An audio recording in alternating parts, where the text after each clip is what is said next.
Today, we will be looking at the story of the U.S.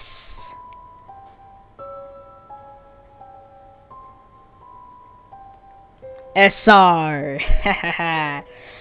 Okay, come on. I already told y'all. We will play USA if we get 1,000 subscribers. Also, a quick note, I wanted to make this into a Hoi 4 video, but my file got corrupted and I didn't feel like re-recording everything, so I did this. Tell me in the comments if you guys like the storytelling type content over gaming content, so I know what videos I should create. Okay, on to the story. January 1st, 1936. Stalin's dark reign has been going on for over a decade. Millions of people suffer from the radical 5-year plans, and everyone who was suspected of going against Stalin had been killed without a fair trial. And only one man is brave enough to risk it all, so that the people of the Soviet Union will live free and in a true utopia. This man was a very smart economist that helped Lenin establish the Soviet Union. This man is none other than Bukharin. Establishing a base in the city of Arkhangelsk, Bukharin started getting the NKVD to support him over Stalin. Meanwhile, Stalin started supporting communism throughout the world, first by supporting a communist coup in Ethiopia, and then sending troops to kick out the Italians. While that was happening, monarchism in Europe started spreading like wildfire. The heir of the Polish-Lithuanian Commonwealth had become the leader of Poland. Germany entered a civil war. France got the legitimates to become their monarchs. The United Kingdom started to lose its colonies and was taken over by Edward VII and his government. And finally, the Carlists won the Spanish Civil War. France and Poland became allies so that they could carve up Germany. Seeing the problem with a French-dominated Europe, Britain allied with Germany. On the other side of the world, Japan invaded China, but they were not prepared, and it went downhill from there. The USA, fearing the world is on the brink of collapse, announced that they will intervene in a conflict if needed. Back to the USSR, Stalin's paranoia had gone bonkers. He started ordering the deaths of his top military field marshals and generals. Stalin ended up killing his best and most loyal field marshals, just to replace them with someone loyal to Bukharin. Stalin then demanded that Tanatuva is integrated into the Russian SFR, and that Mongolia becomes a puppet of the USSR, to secure the Far East under the Stalinist control. After that, Stalin started a revolution in Romania and made them into a puppet. Seeing the troubling developments, Bukharin decided to liberate Rykov from prison. Stalin started looking for new political advisors because he killed 2.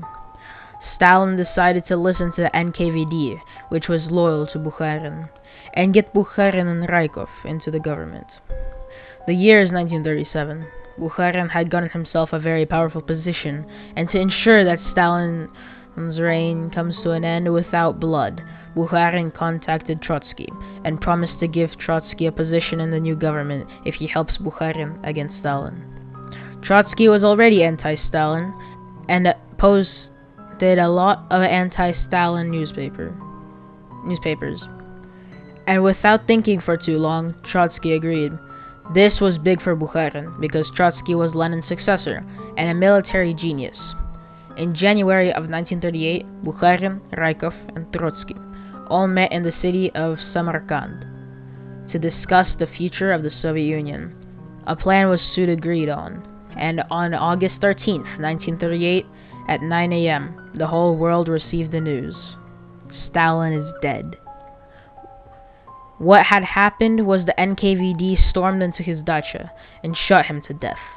Beria quickly assumed control over the USSR, but in November of 1938, the Red Army encircled Moscow and then proceeded to publicly execute Beria for treason.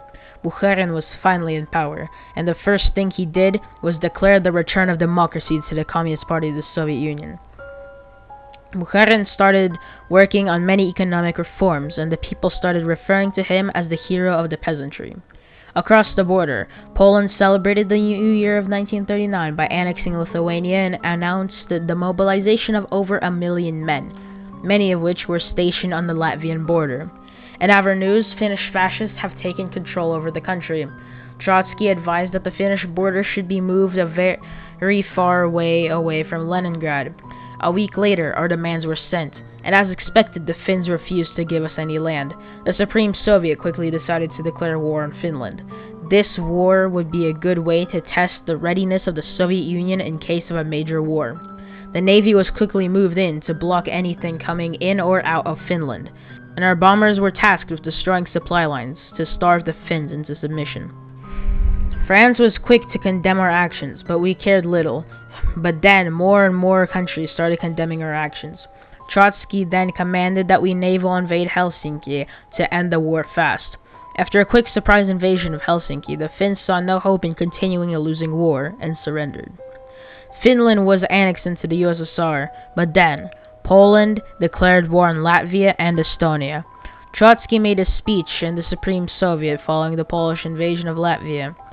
If we let Poland and the French continue to expand their rule in Europe, then war will surely enter the Soviet Union, one way or another. This is why I ask for that we stop their expansionist ideas once and for all. Many people in the government were hesitant to start a war with the French. After heated debates, a compromise was reached that the Soviet Union would send a demand to Estonia, join the USSR or get invaded by the USSR, and then see what happens from there. Estonia opted to join. When Soviet troops entered Estonia to occupy the new lands, they were met with an army of Poles in southern Estonia, who broke off from the official Polish army because they were not satisfied with owning just Latvia. Our soldiers demanded that all the 240,000 Polish troops return to the border, but the Poles mistook the Russians for Estonians and opened fire. In a massive confusion, the Soviet army reported that war had broken out between us and Poland. The Soviet Air Force was quick to deploy and began the great bombings of Poland. The Soviet army rushed into Polish territory and took over Polish Belarus and a good part of Polish Ukraine, but stopped outside the city of Lviv. We also captured half of Latvia. Our forces were quick to break the stalemate in Lithuania, and thanks to the mistakes made by the Polish, we managed to take over Vilnius. This was a major victory for us, because it was the capital of the Lithuanian part of the Polish-Lithuanian Commonwealth. Morale quickly dropped in Poland, but the French forces started arriving in masses. This put the war back into a stalemate. After months of back-and-forth fighting, we saw another opening to break the stalemate. Using Poland's lack of supply, we launched our attack on Kaunas. Weeks of fighting later, 80% of the city was destroyed. But in the end, we got it. Poland was about to lose its Baltic holdings if this offensive was not stopped. So France launched a risky naval invasion to capture Estonia. This caught us by surprise, and we lost Stalin. But we managed to stop the French before things got worse. Seeing French success, Italy decided to take revenge against us for making them lose in Ethiopia. Italy declared war on our ally Yugoslavia, and proceeded to send most of their army to support France in Estonia. Months of stalemate later, Bukharin had thought of an idea to end the French occupation of northern Estonia. Naval invade the naval invasion. People liked the idea and agreed. Surprisingly, Tallinn was underdefended, and the French feared the end of their elite army. So the French asked for a peace deal with us. We were very surprised by this, but we accepted to talk with the French. An agreement was reached, where we let the French army leave Eastern Europe, and in return, France won't intervene in our wars anymore, including this one. As soon as the French left the battleground, we captured the Italian armies. Italy was losing to Yugoslavia, and the end was in sight. Poland lost its Baltic territories, and many desertions were confirmed. Warsaw fell in April 1941. Poland then capitulated. Mussolini was assassinated 3 months later. The war came to an end. The Red Army was fully reformed and better than ever before. The USSR bought East Prussia for $13 million for more economic benefit. In 1942, the Japanese Empire was collapsing. The USSR took this opportunity to take back southern Sakhalin and Kuril Islands. The Soviet economy was on the rise, and the Soviet government worked hard to make sure that the economic growth was stable. And this is where the story ends. I hope you enjoyed watching. I'll see you in Stalin's Gulag later tonight.